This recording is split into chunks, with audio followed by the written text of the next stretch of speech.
नमस्कार विद्यार्थी मित्रांनो, पाठीमागच्या लेक्चर आपण बी ए भाग 1 सेमिस्टर 2 अर्थशास्त्र पेपर नंबर 2 भारतीय अर्थव्यवस्था भाग 2 ह्या पेपरमधील आपल्याला जो काही अभ्यासक्रम आहे त्या अभ्यासक्रमाची तोंड ओळख आपण करून घेतलेली होती. आपल्याला एकूण जी 4 प्रकरण आहेत त्या प्रत्येक प्रकरणामध्ये आपल्याला कोणकोणत्या घटकांचा अभ्यास करायचा आहे. एकूण 4 घटक प्रत्येक प्रकरणामध्ये होते, ए बी सी आणि डी. तर प्रत्येक प्रकरणामध्ये कोणकोणत्या घटकांचा आपल्याला अभ्यास करावयाचा आहे त्याची माहिती आपण आत्तापर्यंत ह्यापूर्वीच्या लेक्चरपर्यंत घेतलेली होती. आणि आज आपण प्रत्यक्ष प्रकरण जे पहिलं आहे त्या पहिल्या प्रकरणाची आपण सुरुवात करणार आहोत. आपल्याला प्रकरण 1 भारतीय शेती, प्रकरण 2 भारतीय उद्योगधंदे, तिसरं प्रकरण आहे भारतातील सेवा क्षेत्र आणि चौथं आपल्याला जे प्रकरण आहे ते म्हणजे आर्थिक सुधारणा. तर या पद्धतीनं आपल्याला ही 4 प्रकरणं ह्या पेपर नंबर 2 मध्ये अभ्यासक्रमाला आहेत. आपल्याला आता भारतीय अर्थव्यवस्थेची तोंड ओळख करून घेत असताना आपल्याला भारतीय अर्थव्यवस्थेमधली जी काही महत्त्वाची क्षेत्र आहेत, शेती, उद्योग आणि सेवा क्षेत्र, या 3 क्षेत्राबाबतची आपल्याला जी काही माहिती आहे किंवा आपल्याला त्याबाबत आपल्याला या ठिकाणी अभ्यास करायचा आहे. आपलं जे पहिलं प्रकरण आहे भारतीय शेती, इंडियन ॲग्रिकल्चर असं त्याला म्हटलं जातं. तर प्रकरण 1 मध्ये आपल्याला जो पहिला ए हा घटक आहे तो घटक आहे भारतीय अर्थव्यवस्थेतील शेतीची बदलती भूमिका. तर भारतीय शेतीची भूमिका कशा पद्धतीने बदलत चाललेली आहे त्याची माहिती आपल्याला या पहिल्या घटकामध्ये घ्यायची आहे.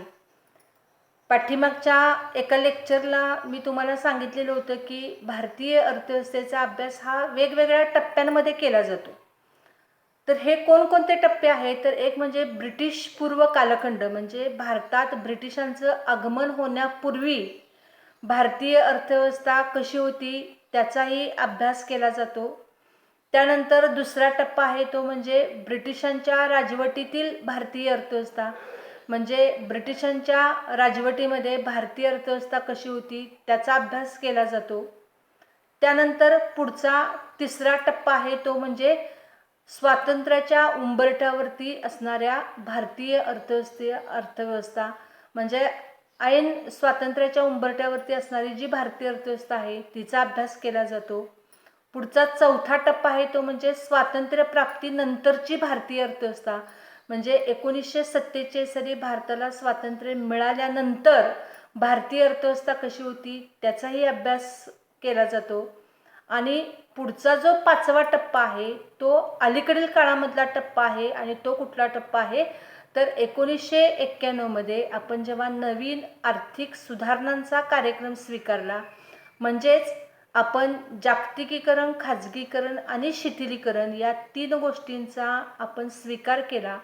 आणि या 3 गोष्टींचा स्वीकार केल्यानंतर भारतीय अर्थव्यवस्थेमध्ये कशा पद्धतीने बदल होत गेले त्याचाही अभ्यास हा अलीकडच्या टप्प्यामध्ये, म्हणजेच 1991 नंतरचा जो नवीन टप्पा आहे तर त्यामध्ये तो अभ्यास केला जातो.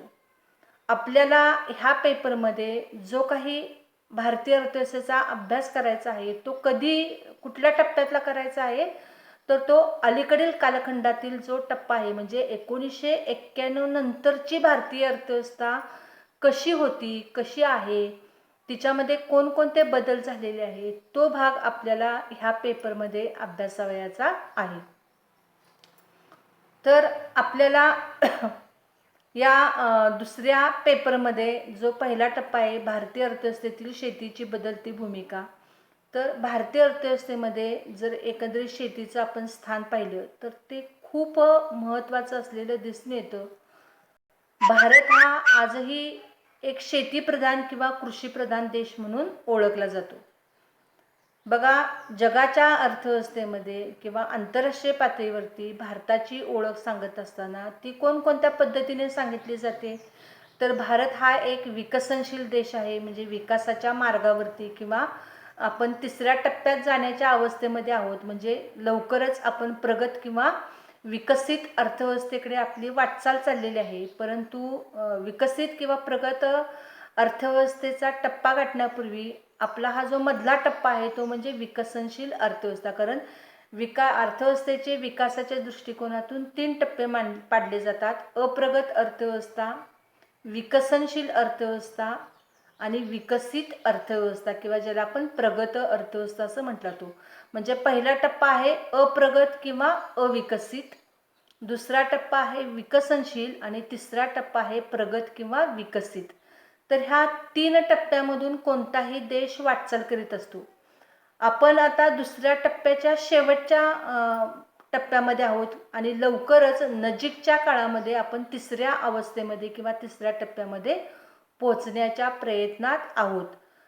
असं जरी असलं तरी आज मात्र आपली ओळख सांगत असताना किंवा भारताची ओळख सांगत असताना भारत हा एक विकसनशील देश म्हणून भारताची ओळख सांगितली जाते. त्याच पद्धतीने भारताची दुसरी ओळख आहे ती म्हणजे भारत हा एक शेतीप्रधान किंवा कृषीप्रधान देश आहे. आता शेतीप्रधान किंवा कृषीप्रधान देश याचा अर्थ भारतातील बहुसंख्य लोकांच्या उदरनिर्वाहाचे प्रमुख साधन शेती आहे, किंवा भारतातील आजही जास्तीत जास्त लोकसंख्या ही शेती क्षेत्रामध्ये गुंतलेली आहे. भारतात शेती क्षेत्राला आजही प्राधान्य देण्याचा प्रयत्न केला जातो. म्हणून भारत हा शेतीप्रधान किंवा कृषीप्रधान देश म्हणून ओळखला जातो. आणि भारताची तिसरी ओळख आहे ती म्हणजे भारत हा जसा शेतीप्रधान किंवा कृषीप्रधान देश आहे त्याच पद्धतीने भारत हा एक खेडीप्रधान देश म्हणून देखील ओळखला जातो. भारताची जर जास्तीत जास्त लोकसंख्या शेतीमध्ये गुंतलेली असेल, शेती करत असेल, तर याचा अर्थच असा आहे की भारताची जास्तीत जास्त लोकसंख्या ही आजही खेड्यांमध्ये किंवा ग्रामीण भागामध्ये राहत असलेली दिसून येते. कारण शेती करण्यासाठी लोकांना खेड्यामध्ये किंवा जिथं शेत असेल त्याच भागामध्ये त्याच ठिकाणी राहावं लागतं आणि म्हणून भारतामध्ये आजही ग्रामीण भागाचं वर्चस्व जास्त असलेलं आपल्याला पाहायला मिळतं. तर ही एकंदरीत परिस्थिती असलेली दिसून येते. त्यामुळे भारत हा आजही शेतीप्रधान किंवा कृषीप्रधान देश म्हणून ओळखला जातो. एवढेच नव्हे तर भारताचा आर्थिक विकास हा किंबहुना शेतीच्या विकासावरती अवलंबून आहे असं म्हटलं जातं. म्हणजे जर शेती व्यवस्थित पिकली तर अर्थव्यवस्थेला गती मिळते, अर्थव्यवस्थेच्या विकासाला किंवा आर्थिक विकासाला गती मिळते. एखादं वर्ष जर शेतीच्या दृष्टिकोनातून जर प्रतिकूल गेलं, नैसर्गिक प्रतिकूलता निर्माण झाली, नैसर्गिक संकट शेतीवरती आली आणि त्यामुळे जर शेती क्षेत्र अडचणीत आलं तर याचा अर्थ असा आहे की भारताची अर्थव्यवस्था सुद्धा अडचणीमध्ये येते. मग महापूर असेल, भूकंप असेल, दुष्काळ असेल, चक्रीवादळ असेल किंवा अतिवृष्टी असेल, महापुरासारखी परिस्थिती असेल, या सर्व नैसर्गिक आपत्तीमुळे जर शेतीचं नुकसान झालं तर देशाच्या अर्थव्यवस्थेचं निश्चितपणे नुकसान होऊ शकतं. कारण शेतीचा विकास हा आर्थिक विकासाचा मूळ पाया मानला जातो. शेतीच्या विकासावरती पुढच्या बऱ्याच गोष्टी अवलंबून राहत असतात आणि त्यामुळे देशाचा आर्थिक विकास आणि शेतीचा विकास यांच्यामध्ये खूपच जवळचा संबंध असलेला पाहायला मिळतो किंवा दिसून येतो. भारताच्या शेतीच्या संदर्भामध्ये जर बोलायचं झालं तर आपल्याला अजूनही असं म्हणता येईल की मग शेती ही भारतीय अर्थव्यवस्थेमध्ये का महत्त्वाची आहे, भारतीय अर्थव्यवस्थेमध्ये शेतीची भूमिका का महत्त्वाची मानली गेलेली आहे. तर त्या पाठीमागे काही महत्त्वाची कारणं सांगितली जातात. एक म्हणजे शेतीमुळे किंवा शेती क्षेत्रातून अन्नधान्याचे उत्पादन केले जाऊ शकते. म्हणजे मानवाच्या ज्या किंवा आपल्या ज्या मूलभूत गरजा आहेत, अन्न, वस्त्र आणि निवारा, तर त्यामधली जी पहिली गरज आहे अन्न, ती गरज पूर्ण करण्याचं काम कोण करत असतं तर शेती करत असते. त्यामुळे शेतीतून अन्नधान्याचे उत्पादन होत असते. त्याचबरोबर कृषी उद्योगांचा विकास हा शेतीच्या विकासावरती अवलंबून आहे. कारण कृषी उद्योग याचा अर्थ शेतीवर आधारित असणारे उद्योगधंदे, त्याला कृषी उद्योग असं म्हटलं जातं. किंवा ज्या उद्योगांना लागणारा कच्चा माल हा शेतीमधून पुरवला जातो, जे उद्योगधंदे शेतमालावरती अवलंबून असतात त्या उद्योगांना कृषी उद्योग असं म्हटलं जातं. तर हे कृषी उद्योग कोणाला म्हणजे त्याचे आपल्याला काय उदाहरण सांगता येतील? साखर कारखाने हा कृषी उद्योग आहे, कारण साखर कारखान्याला लागणारा कच्चा माल म्हणजे ऊस हा कुठे पिकवला जातो? तर शेतीमध्ये पिकवला जातो. त्यानंतर सुती कापड उद्योग, सुती कापडाचं उत्पादन करण्यासाठी लागणारा कच्चा माल आहे तो म्हणजे कापूस. तर सुती कापड उद्योगधंदे हा देखील कृषी उद्योग आहे. त्याचबरोबर ताग गिरण्या आहेत, भात गिरण्या आहेत, तेल गिरण्या आहेत, प्रक्रिया उद्योग आहेत, डाळीवरती प्रक्रिया करणारे उद्योग आहेत किंवा दुग्ध व्यवसाय आहे. तर कारण दुग्ध व्यवसाय म्हणजे जनावरांना लागणारा जो चारा आहे किंवा त्यांना लागणारं जे अन्न आहे ते शेतीमधून उपलब्ध होतं. तर असे वेगवेगळ्या प्रकारचे उत्पादन करणारे जे कृषी उद्योगधंदे आहेत त्या कृषी उद्योगांचा विकास देखील शेतीच्या विकासावरती अवलंबून असतो. त्यानंतर शेतमालाच्या निर्यातीपासून आपल्याला परकीय चलन प्राप्त होत असते. दरवर्षी भारतातून शेतमालाची मोठ्या प्रमाणामध्ये निर्यात केली जाते. त्याच्यामध्ये काही प्रमाणामध्ये अन्नधान्य आहे, मसाल्याचे पदार्थ आहेत, त्याचबरोबर वेगवेगळ्या प्रकारची फळं आहेत, वेगवेगळ्या प्रकारची फुलं आहेत. तर अशा अनेक गोष्टींची आपण काय करत असतो? तर निर्यात करीत असतो आणि त्या निर्यातीपासून देशाला परकीय चलन प्राप्त होत असते. त्याचबरोबर शेती क्षेत्रातून अनेक लोकांना मोठ्या प्रमाणामध्ये रोजगार उपलब्ध होत असतो, कारण ग्रामीण भागामध्ये रोजगाराचं प्रमुख साधन कोणतं आहे? तर शेती. शेतीतून अनेक लोकांना रोजगार उपलब्ध होतो. त्यामुळे रोजगाराच्या दृष्टिकोनातून देखील शेतीचं महत्त्व आजही टिकून आहे.